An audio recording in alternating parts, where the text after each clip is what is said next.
invité aujourd'hui, Béatrice Rulle. Il s'agit du député vert Boris Calam et on va s'interroger ce matin sur les antennes 5G. Bonjour Boris Calam. Bonjour à vous. Merci d'être sur Radio Lac ce matin. Les antennes 5G donc, qui ont été installées dans près de 3 communes sur 4 en Suisse selon une enquête de la RTS. 1650 nouvelles activées depuis le début de l'année. Plus de 150 à Genève. On vous recevait il y a un peu plus d'un an où vous vous alarmiez de la situation des antennes 5G. Vous êtes au bord du gouffre là maintenant ?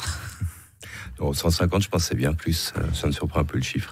J'ai pas refait les décomptes. J'avais fait plusieurs fois l'exercice l'année passée de voir la progression. C'était juste effarant. Mais c'est une machine de course. Il y a 2 ans, le Conseil fédéral a accordé les concessions pour près de 400 millions. C'est clair que les OP2, 200 millions environ pour Swisscom, à peu près 100 millions Salt et à peu près 100 millions Sunrise. C'est clair que les opérateurs, ils ont tout intérêt à réaliser leurs investissements. Aujourd'hui, ce qui s'est passé, c'est que le printemps passé, le moratoire qui avait été décidé par le Grand Conseil à Genève est tombé devant les tribunaux. Donc ça a été clairement défini comme une prérogative uniquement fédérale. Ce qui est assez logique. Ce qui est assez logique en termes de cohérence territoriale. C'est compliqué de faire. Ce qu'on sent quand même, c'est qu'il y a une grande précipitation lorsqu'il a été accordé ces concessions. Il a été demandé par les cantons des précisions pour le mesurage des émissions de ces antennes. Et pas plus tard que cette semaine encore, le Conseil d'État demande à la Confédération, mais tous les directeurs de l'aménagement demandent à la Confédération de préciser les normes pour savoir comment ça doit être mesuré. On parle là des antennes adaptatives, qui sont en fait des espèces d'antennes mobiles, en fait, qui vont suivre la demande de signal.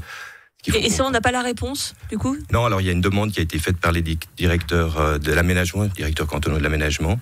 Donc il faudra, mais on voit qu'à chaque demande des cantons, la Confédération tarde, visiblement, elle n'a pas anticipé, elle n'est pas prête.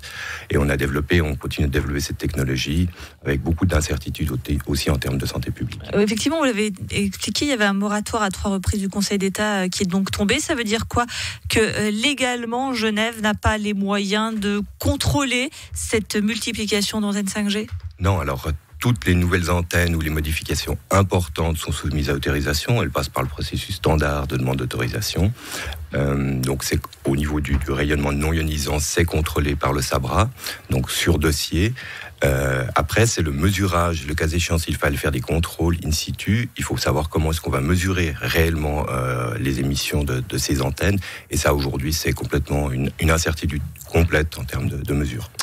Ces antennes 5G, ça fait très longtemps qu'on en parle, qu'il y a une mobilisation pour au moins avoir un petit peu plus d'informations sur la question. On sent que c'est compliqué, que même vous venez de nous le dire, la Confédération est parfois un peu embêtée pour donner les réponses. Et pourtant, ça se fait toujours. Vous avez l'impression que ça se fait un peu, pardonnez-moi l'expression, mais un peu dans notre dos? En tout cas, sur nos têtes. Ça se fait en tout cas avec beaucoup d'incertitudes sanitaires. À ma connaissance, il n'y a pas assez d'études qui et les professionnels disent qu'il y a peu de différence entre 5G et 4G+. Oui, on dit. Et 4G+, nous l'avons actuellement depuis longtemps. La 5G, c'est encore autre chose. Et puis après, c'est la puissance. Et en fait, dans la mesure de ces antennes, il est prévu un temps de mesure de 6 minutes. Et c'est la moyenne qui va définir la puissance, qu'on rentre dans le cadre de la puissance autorisée. Donc en fait, c'est la même chose que si vous avez un coup de feu dans la rue, et puis vous mesurez ce bruit dans un instant très court, et vous l'égalisez sur 6 minutes. Donc en fait, au final, il n'y a plus de bruit.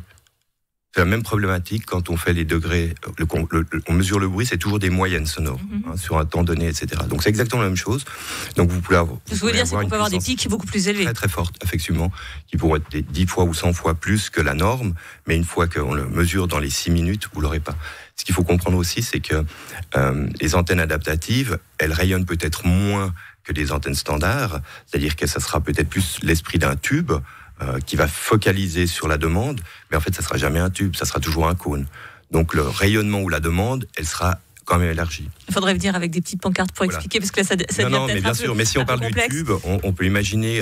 mais on entend en tout cas votre inquiétude. Quelque chose d'assez précis, alors qu'on ne sera pas si précis que ça. Et si vous avez une demande cumulée dans un bâtiment, vous aurez une puissance qui va augmenter, par exemple, par rapport au périmètre ou à la région qui serait impactée. Donc, on entend bien votre inquiétude, mais qu'est-ce qu'on fait, du coup, maintenant ? Qu'est-ce qu'il faut faire ? À part faire ce constat que l'on ne sait pas grand-chose.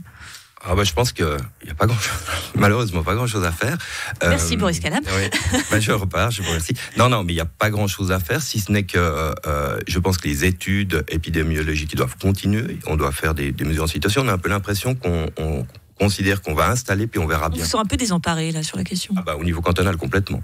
La seule chose, c'est la conformité à l'aménagement du territoire, au droit. Puis un autre élément, moi, qui me surprend toujours, il y a à peu près une trentaine d'années, on a supprimé au maximum les antennes sur les toits, les antennes râteaux, ce qu'on appelait. Est arrivé dans une mesure un peu transitoire les paraboles. On a tout fait pour les supprimer. On a installé le câble, on a installé la fibre, puis en fait, personne ne l'utilise. La 5G, comme d'autres technologies, le Wi-Fi par exemple, c'est tellement confortable que tout le monde se satisfait sans trop se poser de questions. Je ne veux pas faire de parallèle avec des discussions... on vient le week-end prochain, mais en fait, l'incertitude, en fait, dans la 5G, elle est relativement peu présente dans la population. Et il y a une initiative qui n'a pas abouti ce printemps, malheureusement, à 94 000 sous signature. S'il y a des questions à se poser.